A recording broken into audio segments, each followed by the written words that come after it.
some motivation for a bike ride. So I thought, what about a ride to Costco? Have a look and see what's on the whiskey shelf.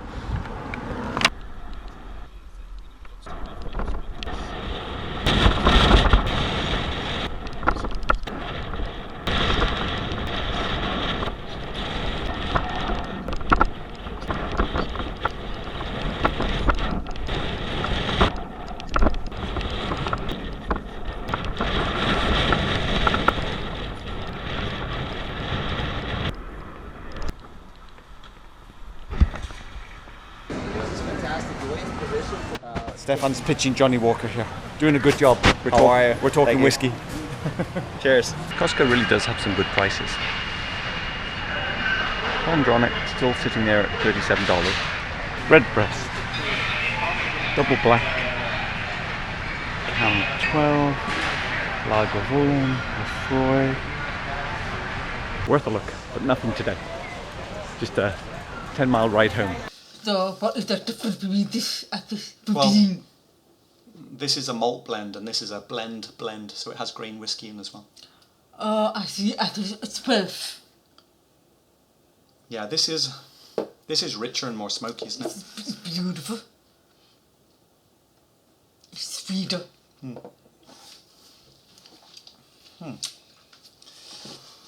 Anyway, I'm Phil. I'm Deepa. I was just giving Deepa, well, and myself, kind of, a little side-by-side bonus warm-up taste there, because we'd forgotten to compare this Johnny Walker Black label with the Johnny Walker Green, which we really liked. Maybe we'll keep these for later. So we're in the middle of our blind tasting, how do we learn about whiskey through blind tasting trip, and we thought, if we go through 100 plus bottles without knowing what's in them, then we can be honest and stupid at the same time. We have bottles that range from like $30 to $300 that we're ultimately tasting, and every week we have 3 to look at, and we pick one that we're going to reveal and the other 2 roll on to the next week. And when we empty one bottle and reveal it, it means we can put in a new one. And so, what's being added this week? That's exciting. We have Macallan number 4 going in. This one cost us $98 from Total Wine, and we're expecting that to be scoring up around 90 points. But actually I found another blind tasting bottle, so we have 2 going in.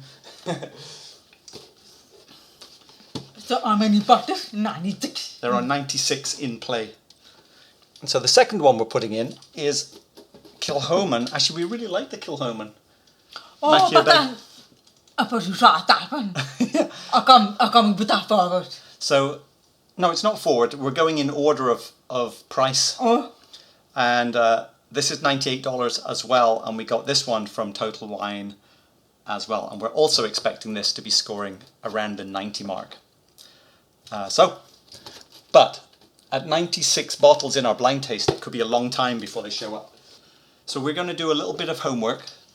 We're going to do some tasting, and we'll come back to you with our summary and vote.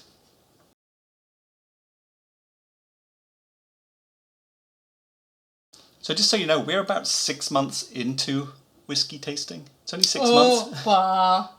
And we've only tasted about 35 whiskies in total in our lives. In our entire lives. Yeah, but 30 of them have been in the last 6 months. So let's do a quick run through where we are. Let's just start with the names, give you some context. Bitter Zest and Dry Grass. Banana Ash on Grassy Water. I think we'll start with Precision Syrup and Shortbread, because we drank this one when we were watching Laurel and Hardy movie. I mean what was it called? Stan and Ollie. Stan and Ollie, like a story about their lives, which was good. And we drank this a fair bit, and it was super precision, wasn't it? After we'd had a couple, it really felt like this was dialed in. Yeah, it's really sweet almond, honey, shortbread. try fix. Yeah, you were getting tamarind as well. Dominant. Ah, yeah. See, that's what I said. But I get kind of butter shortbread and the chocolate powder again. And maybe a bit nutty. Walnut. Yeah. Deepa's already drunk it all. Again. Get syrup. Very precise. Almond. There is a touch of bitterness in there. And the finish is all chocolate, I think. And dried fruit. But it's really dialed in. Like, it is super clean. There's not like with Aberlour where we had these off sour notes and things. So I'm presuming it's a sherried whiskey. It's dark. Not that that means much. And I must admit, by the end of the movie, I was like, wow, this thing is dialed in precision. And it's like glassy smooth in terms of the way that it's all integrated, and it's super slick. They're going to be bent. If you think of Bruichladdich being like a walk on the farm, this one's like going into a high-class hotel where it's all marble and gold trim. Actually, let's go here first, because this one's slightly ashy. Oh, it's a little ashy as well, actually, on the empty glass now. Oh, not nosing, just going straight for drinking. No surprises there, is there? Definitely a tiny bit of probably just barrel char left behind. Because of tasting, I'm getting a bitter stress. Yeah. This one smells more grassy, the one with the whiskey in. It's also quite a dark colour. This one I'm getting a dry grass. It's so dry. Now this was more bitter last week, I thought. I'm not getting so much bitterness this week. Almost honey I've written, and I think that's right. A little hot pepper, but it is like the zest of an orange or lemon dried up. But there is a grassy hay there going on as well, which is quite nice. Yeah. It's quite unusual because it's just with the sweetness. Yeah. Normally the upstairs is always very bitter, but it's nice combination of bitter and sweet. Almost sweet. Almost. There's more bitterness than sweet. But there's quite a lot going on in it. Slightly tobacco leaf.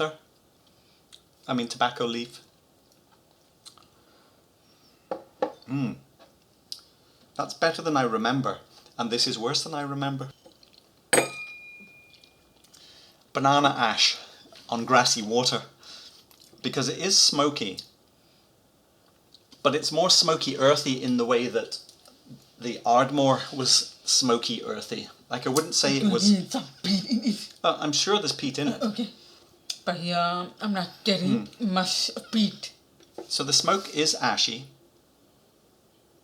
And it is this slight banana vanilla kind of fruit.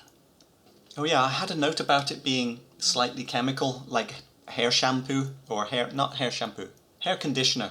That slight chemical, not... Banana hair conditioner. Yeah, banana hair conditioner. There is a tiny chili pepper going on. Yeah, a little bit of sharpness. There is a bit of this sort of tobacco sharpness or something.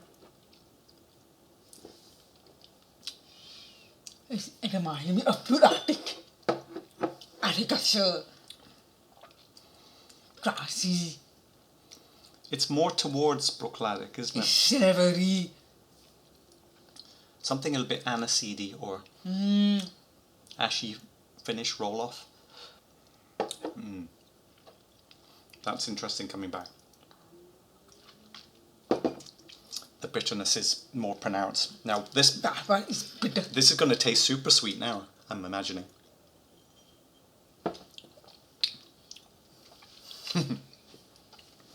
Even as you get close to it, it's like chocolate powder. It's better to be more sweet, but not that sweet. Mm.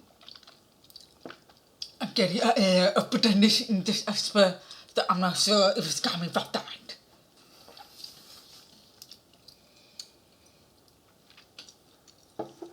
They are not very different.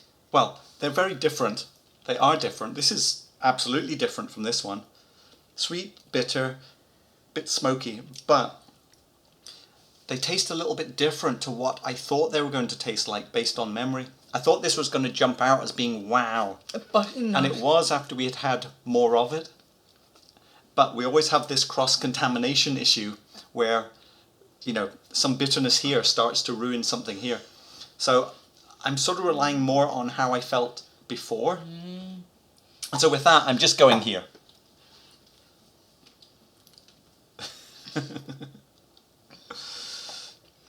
But not because of how it tastes tonight.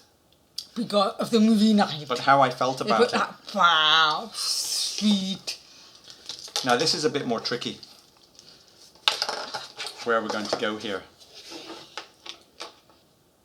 But the two I know very clearly what to choose. That I no need to pick.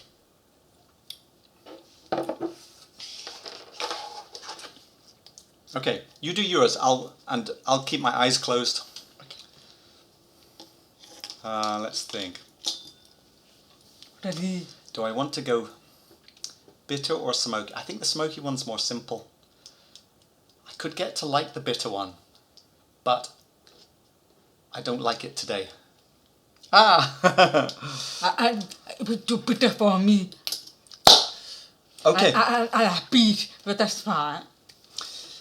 I get the feeling this one, I could get to like it more, because we've had others. For example, a Thrusk. No. We have liked it more when we've gone back, but, well, at least we have a clear decision. Do you think we've had it before? I don't think so, no. I don't think we've had it before either. Okay, last chance for a sip. I think I could get to like it. But right now, it's still in last place. Do you have a score in mind? What is the score for this? I'm guessing that's going to be quite a low score then. Okay, so you're not liking it. 86. I think it's going to get better, but I'm going to give it 88 for now. 40? 43. Sorry, 43. I think it's stronger. I'm going 46. Age. Spiff. I think there's more going on in there. I think it's on the 18 to 20 range. For spiff years, probably cheap, about $65. Well, you could buy a Springbank something 12-year-old. It would cost you $200. I'm going 125 kind of range. Region. But I thought of Armaniga or Speyside. Well, which one? America or Speyside? You're going to put them both? I don't know much about Armaniga. How could that be American? That's true. Okay, Speyside. Because Armaniga tends to be very sweet, soft. I think it's fine. Soft. I'm going Highland. It's kind of pointless us guessing a bottle because we're so out of touch. But is there anything that this reminds you of? Dalmore. Dalmore? It reminds me of, but I know it's not Dalmore. So it can't be Dalmore because Dalmore... It's I see, that's obviously- why you said 40? Dalmore wasn't that bitter. Dalmore was weak. But Dalmore. I don't know. It reminds me, the closest thing it reminds me of is Deanston Organic, 15-year-old. And it's that dry grassy thing that I keep getting. Oh, I see. But it's bitter. Yeah, that would Yeah, but probably- I thought it was bitter as well. And it's too sweet. So, we actually do have a Deanston 18, I think.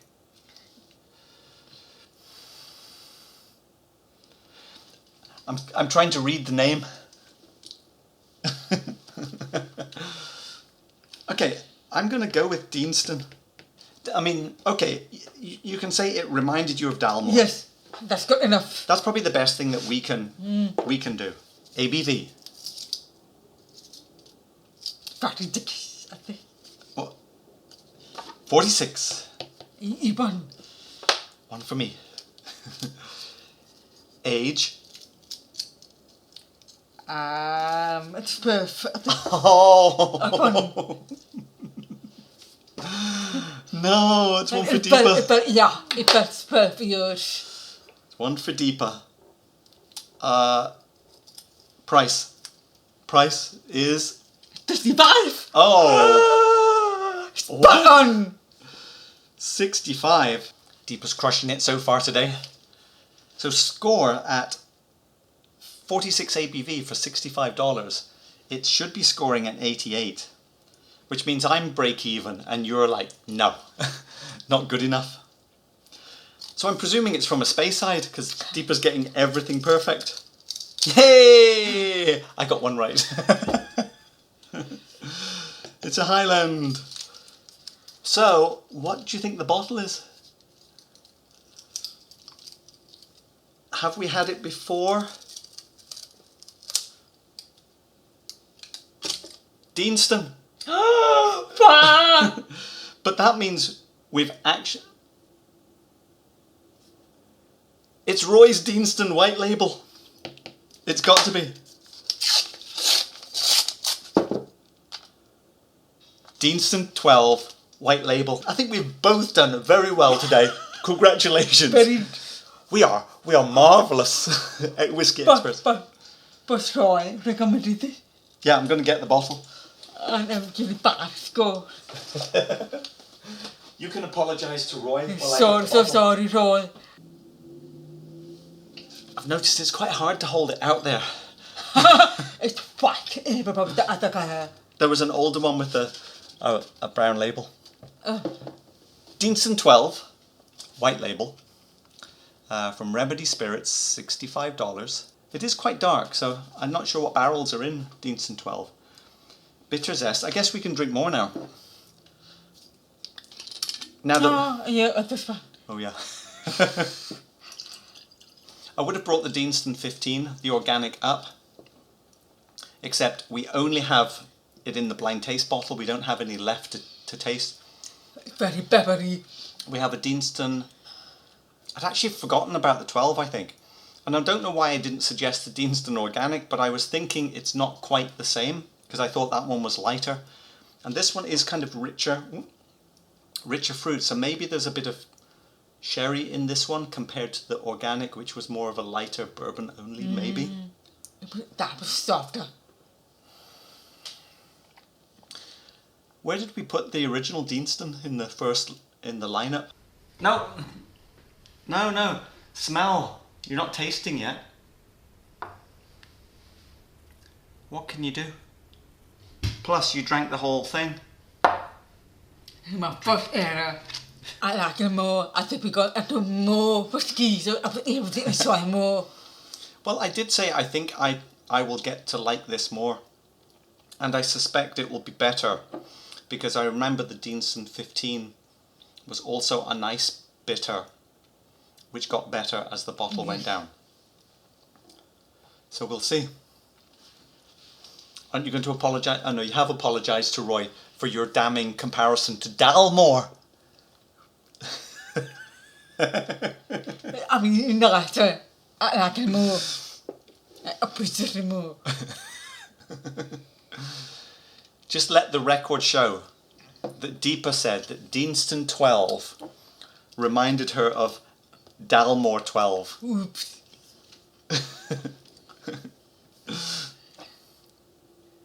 It's pretty good. Do you like it now that you know it's Deanston? Not really that much. It's pretty good, but it's difficult to like it that much. I think it is a bit difficult. It's a bit of a challenge. It's not immediately sweet. It's not but totally like a... It's nice character of its own. Yeah. But I think like we're kind of filling up our shelves now. Actually, I'm going to take Ardmore out because we haven't actually had this one in the blind taste. It was just there as reference, as the starting point, and we have the other Ardmore up here now. So this one's just going to make some space. Technically, we scored this 87 between us, which would put it just below a Thrusk, I think. Do you have any objections to it going here? I think it would be after. I think what we're going to do, so Deanston is going to go between a Thrusk and Aberlour, Deanston 12. What we're going to do is when this shelf gets full, the day that something is going to get pushed out, it's going to have a last minute redeem challenge to see if it lives on. Because something could be at the end of the line, and if every week it keeps beating the next one, it could live on. So we can pick a challenge. But that's where it is for now. And the more after that, the more I like it. Guilt. I'm so glad that I never knew about the plant. That is a good point. The fact that So we're doing scary. it blind, it would have really influenced us. No, scary. I think that's totally fair, what we came up with. I think it was fairly evaluated. We need another drink. Oh, We are up to number 17, and it is another 48 minus. So we have not been cask strength or high strength for a while now.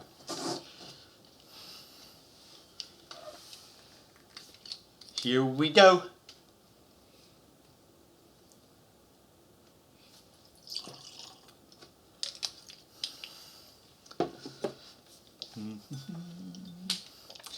New adventure begins. A very light and hard to notice adventure.